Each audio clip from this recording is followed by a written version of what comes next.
He had $940 million in the bank, a home in Malibu, a private jet that cost more per hour to fly than most Americans earn in a month. And on the morning everything changed. The morning his entire carefully constructed life came apart at the seams. He was sitting in the back of his chauffeured car, reading a quarterly earnings report, completely unbothered by the small, filthy-faced boy pressed against the glass of a diner window on the other side of the street. The boy was maybe 10 years old, maybe 11. He was holding a paper cup out to people walking past, and almost every single one of them walked by, without even turning their heads. The man in the car glanced up once, just once, and then went back to his report. His driver waited at the light. The light turned green, and the car moved on. That should have been the whole story. A rich man ignores a beggar boy. It happens 1,000 times a day in every city in America. But here is what that man, whose name was Robert Calloway, did not know, could not have known, what he would only discover 3 days later, in the most devastating way a human being can receive information. That boy outside the diner window was the son Robert Calloway had given up for adoption 11 years ago and convinced himself he had long since made peace with. And this story, this true, aching, almost unbearable story, is about what happens when the thing you ran away from finds you anyway. Before we go any further, let us know in the comments where you're watching from. We'd love to hear from you. And if you're new here, click on the subscribe button so you never miss any of our upcoming videos. Now, how does a man worth nearly $1 billion not recognize his own child?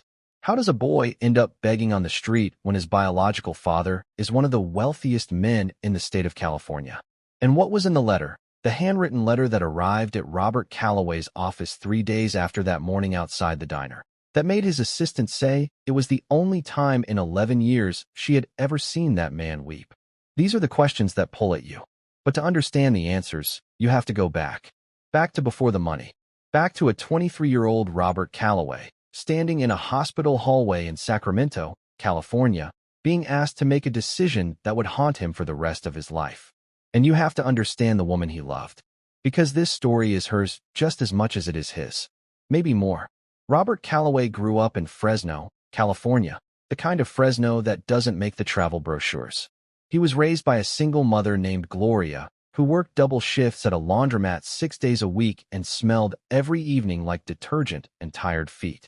His father had left when Robert was 4. Not dramatically. He just stopped coming home one day, the way some men do, as if fatherhood were a subscription they'd let quietly expire. Gloria never once spoke badly about him to Robert. She simply said, "Some people aren't built for staying." Robert grew up determined to be someone who stayed. He was the kind of boy who fixed things. Broken bikes, cracked window frames, his mother's ancient sewing machine. He had an instinctive, restless intelligence that his teachers noticed early. He won a scholarship to UC Davis at 17, studied engineering, and by the time he was 26 had co-founded a logistics software company in a converted garage in Sacramento with 2 college friends and a combined credit card debt of $38,000. By 30, that company had contracts with 3 of the largest shipping companies in the country. By 35, Robert Calloway was worth $120 million. By 42, when we meet him in the back of his car on that Tuesday morning, he had grown that into nearly $1 billion. He had offices in Los Angeles, Chicago, and Atlanta. He had a board of directors, a personal security team, a chef, and a Malibu house with an ocean view that he almost never sat down long enough to actually look at. He had all of this. What he did not have, what he had not had for 11 years, was a family. And that was entirely, deliberately, painfully his own doing. Her name was Angela Reyes. Robert had met her at 22, at a coffee shop in Davis where she worked on weekends while finishing her nursing degree. She had dark hair and a laugh that arrived before she did, big and warm and completely unselfconscious. Robert fell for her the way people fall when they're not expecting to, all at once, and with no idea how to slow it down. They dated for a year. They moved in together. They talked about the future the way young people do when the future still feels like something they get to design themselves. And then, in the spring of their second year together, Angela found out she was pregnant. They were 23. Neither of them had stability. Robert's company didn't exist yet. He was still in school, working part-time at an electronics repair shop, surviving on cheap rice and ambition. Angela had 1 semester left in her nursing program.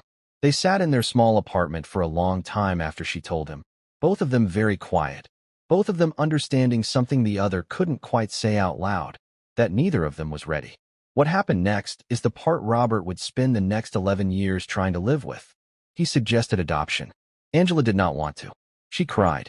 They argued, not loudly, not cruelly, but with the particular anguish of two people who love each other and want different things from the same unbearable situation. Robert said, and he repeated this to himself so many times over the years that it had worn a groove in him, that he said it because he believed it was the responsible choice, that bringing a child into instability was wrong, that they could try again when they were ready. He was 23 and he was scared, and he had the particular blind confidence of someone who genuinely believed that the life he was going to build would fix everything he was afraid of right now. Angela eventually agreed, not because she wanted to, because she was exhausted and she trusted him, and because, she told a close friend years later, she thought if she just got through it, they would be okay. They weren't okay. The adoption was arranged through a private agency. A boy was born in October. They named him nothing. The adoptive family would name him. Angela held him for 40 minutes in the hospital room. Robert stood in the hallway the entire time. He could not make himself go in. He told himself it was to protect himself. Looking back, and he looked back constantly, endlessly, like pressing a bruise, he understood it was because some part of him already knew that if he held that baby, he would not be able to let go. Angela never fully forgave him, not because she stopped loving him, but because there are some things that change the shape of a person, and that October changed the shape of her. They stayed together for 8 more months. And then, quietly, she left. She moved to San Diego. She became an ER nurse. She met someone steady and kind and married him, and by all accounts built a life that was full and real and genuinely happy. Robert heard this secondhand, years later. He was glad. He also ached. Those two things lived in him simultaneously, the way complicated feelings always do in people who are honest with themselves. So now you understand what Robert Calloway carried. Now you understand what was sitting in that man's chest on the Tuesday morning. He glanced out his car window at a boy with a paper cup and a dirty face and looked away. He had no reason to look twice. He did not know the boy's name. He did not know what the boy looked like. He had never seen so much as a photograph. The adoption had been closed, fully sealed, at the agency's standard practice and at Robert's own quiet insistence. A decision he'd told himself was to give the boy a clean start, and that he had spent 11 years quietly suspecting was actually to give himself one. 3 days after that Tuesday morning, on a Friday afternoon in November, a letter arrived at Robert's Los Angeles office. His assistant, a careful, composed woman named Linda who had worked for him for 9 years, brought it in personally rather than adding it to the usual pile. She said later that something about it made her feel it should be delivered by hand. It was a standard white envelope. Robert's name and office address were written on the front in handwriting that was careful and deliberate, the handwriting of someone who was not used to writing letters and had taken their time. There was no return address. Inside was a single folded page. Robert read it at his desk. Linda said she knew something was wrong because he stopped moving. Not tense, still. The particular stillness of a person who has just received a blow they cannot process standing up. The letter was from a woman named Carol Hines, who described herself as the foster carer currently looking after a boy named Tyler, a boy who had been in the state system for 8 months, who was 11 years old, who had been adopted as an infant by a couple in Sacramento named the Hargroves, and whose adoptive mother had died of cancer 3 years ago, and whose adoptive father had surrendered him to the state 7 months after that, citing an inability to cope. The letter went on. It said that Tyler had, over the past several months, somehow obtained information from his adoption file, a partial file, not sealed as tightly as it was supposed to be, containing a name and a city and a company name. It said that Tyler had been asking questions that a boy his age should not have had to ask, and it said that Tyler had, 3 weeks ago, taken it upon himself to travel from Sacramento to Los Angeles on a Greyhound bus with $43 he had saved from doing chores, looking for a man named Robert Calloway, because, in Carol Hines's own words, quoting the boy directly, he just wants to know if his father ever thinks about him. Robert put the letter down on his desk. He picked it up again. He read that last sentence 4 more times. He just wants to know if his father ever thinks about him. And then, Because he was a private man who had spent the better part of 20 years making sure no one ever saw him lose composure. Robert Calloway closed his office door and sat on the floor with his back against the wall and did not move for a very long time. If this story is hitting you hard right now, we understand. Drop "I'm still watching" in the comments. Let's see who's feeling this one all the way through. The logical thing, the thing a man of Robert Calloway's resources would normally do, would have been to call his attorney, file the appropriate paperwork, arrange a formal, mediated contact meeting through the proper channels. Robert had an attorney on retainer who handled every situation in his life with precision and appropriate distance. He called Linda instead. He asked her to find out which social services district in Los Angeles County was currently holding an 11-year-old boy named Tyler Hargrove. Linda did not ask any questions. She made the calls. And here is where the story turns in a way that nobody expected, least of all Robert. Tyler was not in a social services office. Tyler had not been found. The Greyhound bus had arrived 3 weeks ago, as the letter said. But Tyler had not been able to find Robert's offices, which were in a high-rise in Century City, not the kind of building an 11-year-old with $43 walks into unannounced. He had apparently spent 3 days in Los Angeles trying to locate the company, sleeping in a 24-hour McDonald's the first night, on a park bench the second, and in the bathroom of a public library the third, before a librarian named Deborah Meeks noticed him eating crackers from his backpack for the third day in a row and alerted Child Protective Services. He had been placed in emergency foster care in South LA for 11 days. Then, 5 days ago, he had run away from the foster placement. He had not been located. He was currently listed as a missing child in the LAPD database. Robert called his driver before Linda had even finished telling him this. He said, "Where's that diner on Pico? The one near the library on Pico and Hauser?" Linda said she didn't know off the top of her head, but she could find out. Robert said, "Never mind." He already knew, because that was the stretch of Pico he drove every Tuesday morning. That was the diner outside of which, 3 days ago, a boy with a paper cup had pressed his face toward the passing cars. Robert Calloway is not a man given to emotion in public. His board members have noted this. His attorneys have noted this.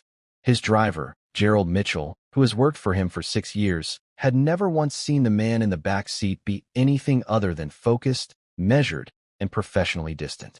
Gerald told a friend later that on that Friday afternoon, when Robert climbed into the back of the car and said, "Take me to Pico and Hauser and drive slowly," something about his voice was different.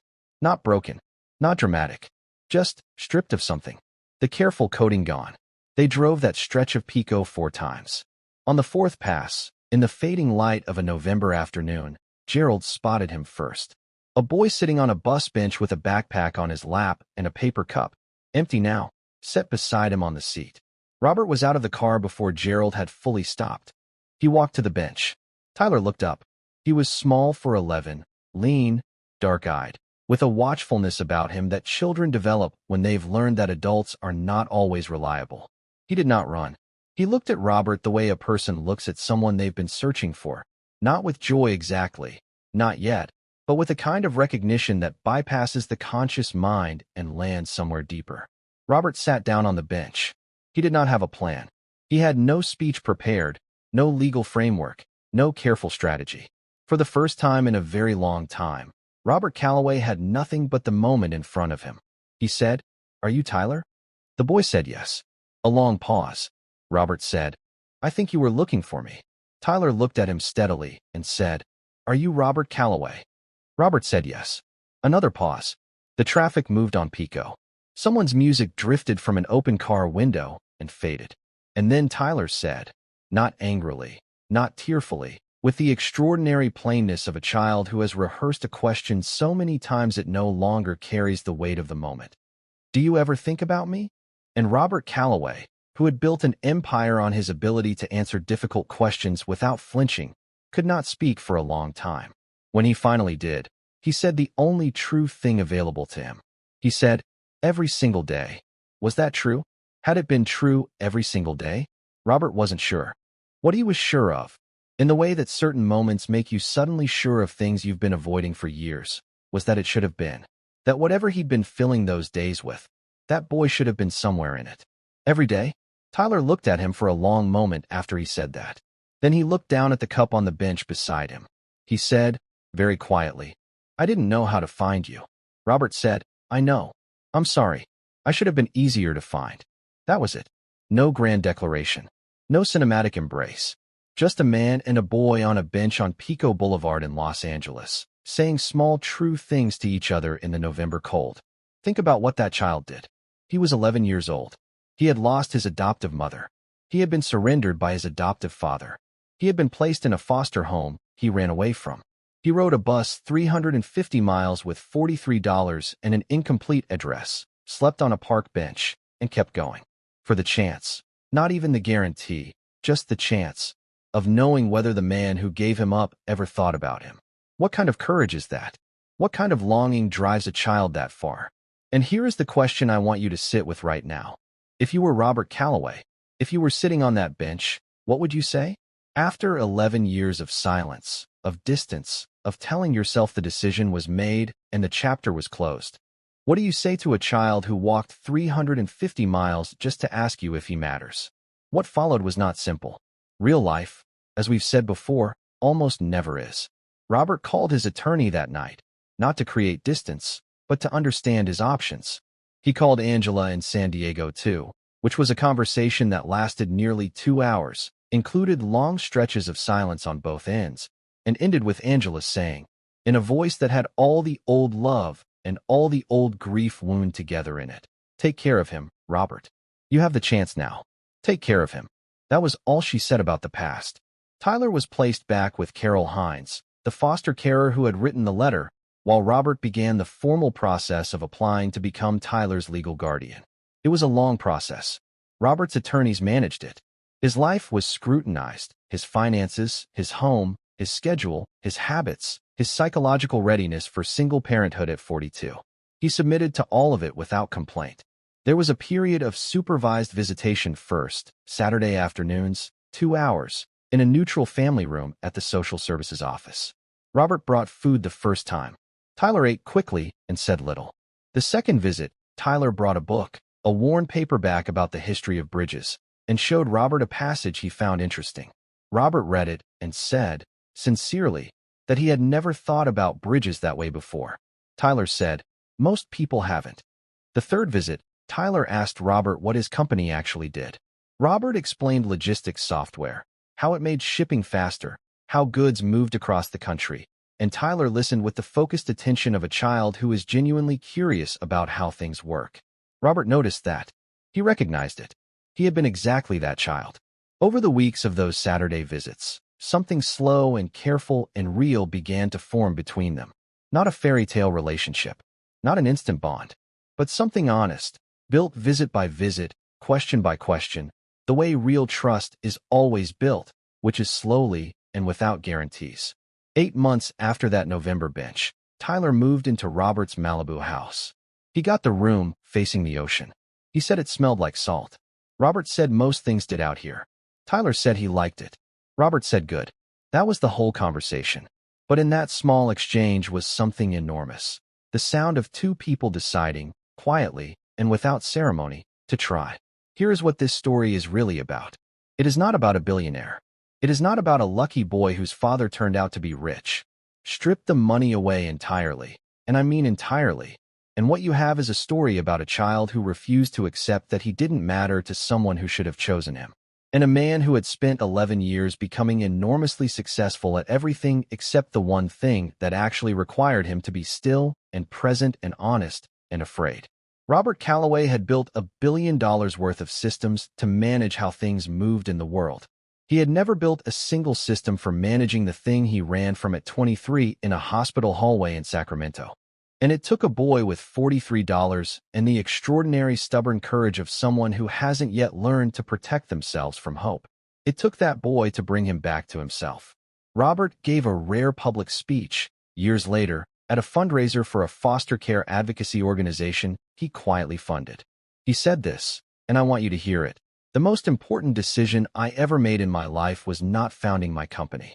It was sitting down on a bench on Pico Boulevard and telling the truth to an 11-year-old boy. Because that was the first decision I made, that I wasn't running away from something when I made it. He paused. Then he said, Tyler is 22 now. He studies civil engineering. He wants to build bridges. The room laughed softly. Robert didn't. He just said, I think he always did. Now, I want to ask you something directly. Think about the thing in your life that you walked away from because the timing wasn't right, because you weren't ready, because you told yourself it was the responsible choice. Think about the person, or the moment, or the relationship, or the version of yourself that you told yourself you'd come back to later, when things were more stable, when you were more prepared, when the fear had settled a little. Has later arrived yet? Or are you still driving past it in the back of a car, looking out the window for 1 second before the light turns green? Tell us in the comments, what did this story bring up for you? Was it something you've been carrying? A choice you made years ago that still pulls at you sometimes, quiet as a thread? You don't have to share the details. But if you felt something watching this, know that you're not alone. These stories find us at exactly the right moment. That's not coincidence. That's something else entirely. If this moved you, share it with one person today. Not for us, for them. Because somebody in your life might need to hear about a boy on a bench who crossed 350 miles to ask one question. And somebody in your life might need to remember that it is never too late to sit down, tell the truth, and decide to try. Thank you for staying all the way to the end. It means more than you know. Subscribe, because our next story is one of the most quietly shattering things we've ever told. A woman who found out, at 64 years old, that the entire life she believed she'd lived was built on a secret someone took to their grave. That one is coming very soon, and you do not want to miss it.